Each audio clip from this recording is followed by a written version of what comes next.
Sebelum roda berputar mendorong kendaraan, putaran tersebut berasal dari kruk as yang terhubung melalui sistem transmisi. Dan putaran pada kruk as berasal dari gerakan naik turun piston. Piston digerakkan oleh ledakan yang dihasilkan dari campuran bahan bakar dan udara yang dipicu pada timing yang tepat. Jadi, agar roda dapat berputar, diperlukan beberapa syarat agar piston dapat digerakkan untuk mendorong kruk as, yaitu campuran bahan bakar dengan udara, pemicu, dan kompresi. Proses masuknya udara pada kendaraan umumnya memanfaatkan gerakan piston untuk dapat masuk ke ruang bakar. Ruang bakar yang kosong akan terisi udara jika piston bergerak dari titik mati atas ke titik mati bawah dengan kondisi klep hisap terbuka.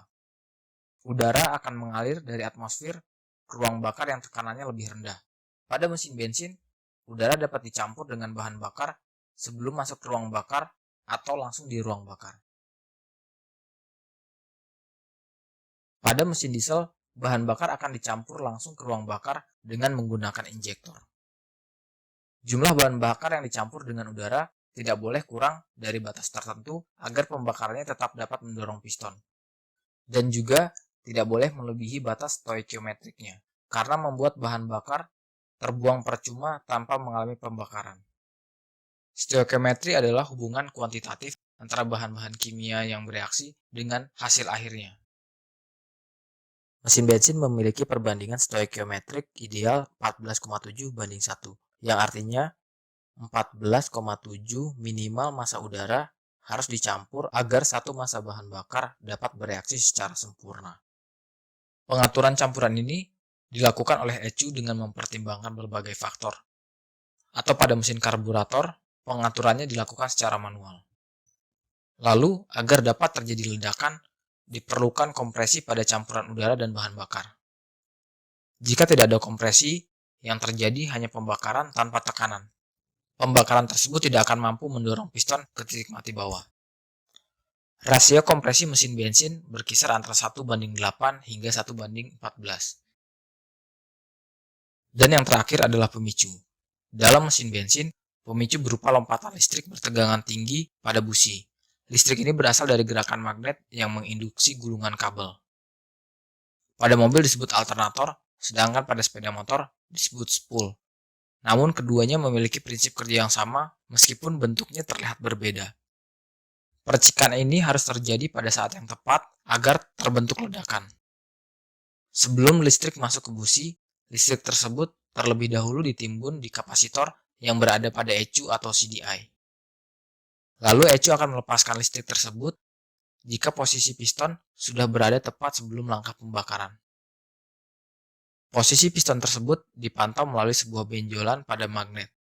Benjolan tersebut akan memicu sinyal jika berhadapan dengan pulser.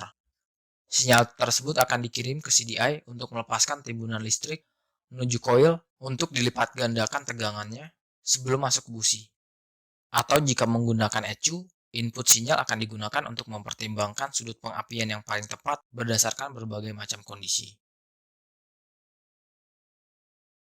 Selanjutnya akan terjadi ledakan yang mendorong piston ke titik mati bawah.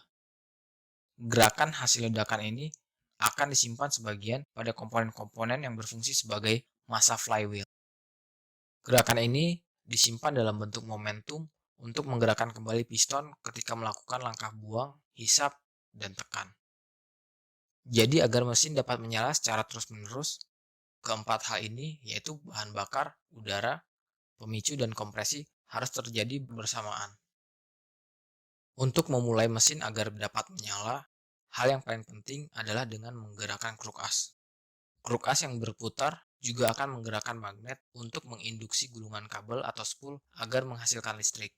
Magnet yang berputar juga akan memicu pulser untuk mengirimkan sinyal ke ECU agar melepaskan listrik menuju busi.